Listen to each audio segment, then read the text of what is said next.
तो पिछली वीडियो में हम लोगों ने डिस्कस ये किया था कि चाइना के मंच पर पहुंचकर पुतिन मोदी ने न केवल डोनाल्ड ट्रंप को आईना दिखा दिया बल्कि इन दोनों की केमिस्ट्री देखकर अब चीनियों को भी कहीं ना कहीं जेलसी फील होने लगी है।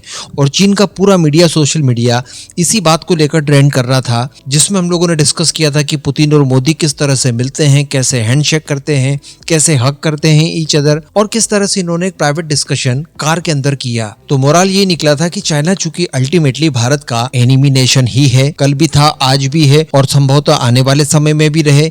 ऐसी परिस्थिति में उसका विशेष ध्यान अब भारत और रशिया की केमिस्ट्री को लेकर रहेगा और इसके पीछे कई सारे कारण हैं और उन्हीं में से एक कारण को आज हम लोग डिस्कस करने जा रहे हैं, जो अमेरिका के लिए तो दुखदाई होगा ही होगा, लेकिन चाइना के लिए तो किसी बुरे सपने से कम बिल्कुल नहीं होगा। जी हाँ, यहाँ पर हम लोग एक बार फिर से डिस्कस करने जा रहे हैं Su-57 को लेकर। इसको लेकर कुछ खबरें निकल कर आई है, चलिए डिस्कस कर लेते हैं। आप बस इसी तरह की वीडियोस के लिए चैनल को सब्सक्राइब जरूर कर लीजिएगा। तो अमेरिका का सपना तो F-35 का बेचने का भारत को अधूरा ही रह गया है। न तो भारत अब ऐसी परिस्थितियों के चलते उनसे कोई फाइटर जेट खरीद सकता है, और दूसरी बात, भारत क्या अब तो दुनिया का अन्य कोई भी देश F-35 या अमेरिकन कोई भी फाइटर खरीदने से पहले कई बारी सोचेगा। लगातार जिस तरह से F-35 के क्रैश होने की घटनाएं आ रही है, उनमें अचानक टेक्निकल ग्लिच आने की वजह से इमरजेंसी लैंडिंग्स की खबरें निकल कर आ रही है, ग्राउंडेड हो जाते हैं भारत में, कभी जापान में। तो इस तरह की चीजों की वजह से वो तो अब भारत को इसके लिए मना नहीं सकते। लेकिन भारत के अपने स्वदेशी एमका फाइटर जेट आने से पहले जो हमारी 5th जनरेशन की रिक्वायरमेंट को फुलफिल करने के लिए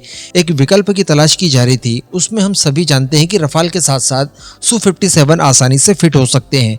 एमका आने से पहले अगर हम लोग 2-3 स्क्वाड्रन की संख्या में Su-57 खरीद ले तो ये काफी ज्यादा एज दे सकते हैं हमें चाइना और पाकिस्तान दोनों के ही एंड पर। यानी चाइना तो ऑलरेडी 5th जनरेशन का J-20 इस्तेमाल कर रहा है, हो सकता है कि J-31 वो तैयार करके पाकिस्तान को भी पकड़ा दे। तो ऐसी परिस्थिति में काउंटर बैलेंस के लिए 5th जनरेशन के स्टेल्थ जेट्स की आवश्यकता भारतीय वायुसेना को महसूस हो सकती है। इसको लेकर भारत और रशिया के बीच में कई समय से बातचीत हो रही है। रशिया लगातार अपने इन विमानों को भारत को अलग अलग ऑफर्स के साथ पुश किए जा रहा है, भैया टेक्नोलॉजी ट्रांसफर करवा लीजिए, लोकल मैन्युफैक्चरिंग। इसके अलावा जो DRDO ने टेक्नोलॉजी तैयार की है एमका की, वो भी मैक्सिमम आप इसके अंदर इस्तेमाल कर सकते हैं। आपके खुद के वेपन पैकेज इसमें इस्तेमाल कीजिए, अपना रडार सिस्टम इस्तेमाल कीजिए, एंड इस तरह की फ्लेक्सिबिलिटी वो भारत को दिए जा रहा है। और यहीं पर एक्चुअली समस्या चाइना के लिए खड़ी हो जाती है, क्योंकि भारत अगर इस फाइटर जेट को खरीद लेता है तो वो सीधे सीधे चाइना के खिलाफ होंगे और चाइना के लिए सिरदर्द से कम बिल्कुल नहीं होंगे।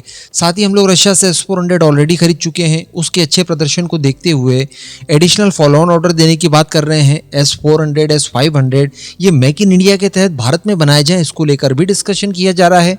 तो चाइना को जेलसी होना यहाँ पर स्वाभाविक सा है। लेकिन फिलहाल बताया जा रहा है कि Su-57 को लेकर भारत और रशिया के बीच में काफी गंभीरता से विचार किया जा रहा है और इसको लेकर एक योजना बनाने की तैयारी की जा रही है। और ये जो योजना है ये काफी आगे जा चुकी है, क्योंकि यहाँ पर इस समय रशिया के द्वारा इस बात का आकलन लगाने की कोशिश की जा रही है।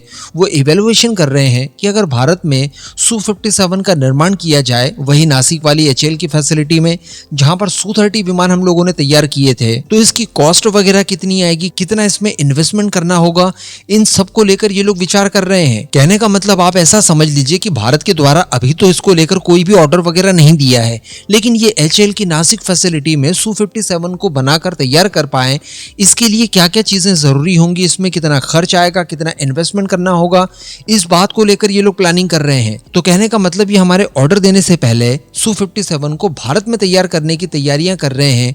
तो आप समझ सकते हैं कि इसके पीछे का इशारा क्या हो सकता है। इसके साथ साथ यहाँ पर संभावना ये भी नजर आती है, जिसको लेकर हम लोग पास्ट में भी डिस्कस कर चुके हैं, कि रशिया के पास जो भारत का पैसा गया है, यानी इंडियन रुपी, जो कि क्रूड ऑयल के बदले हम लोगों ने रशिया को दिया था ट्रेड सेटलमेंट के लिए, ये भारी मात्रा में उनके पास इकट्ठा हो गया है। भारत लंबे समय से कह रहा है कि आप भारत की अलग अलग परियोजनाओं में आकर इन्वेस्ट कीजिए। तो Su-57 की परियोजना को लेकर भी अगर रशिया चाहे तो भारत के उसी दिए गए रुपये का इस्तेमाल भारत के अंदर करके इन विमानों का निर्माण करा सकता है। तो अब आप खुद ही बताइए, जब इस तरह की चीजें निकलकर सामने आएंगी तो अमेरिका छोड़िए, चाइना को भी दिक्कतें तो होनी ही होनी है। चाइना कभी नहीं चाहेगा कि भारत और रशिया इतने ज्यादा नजदीक आ जाए कि जहां पर रशिया के लिए चाइना का पूरा इंपॉर्टेंस खत्म हो जाए। इस पूरे मुद्दे पर अब आपका क्या मानना है, नीचे कमेंट करके जरूर बताइएगा।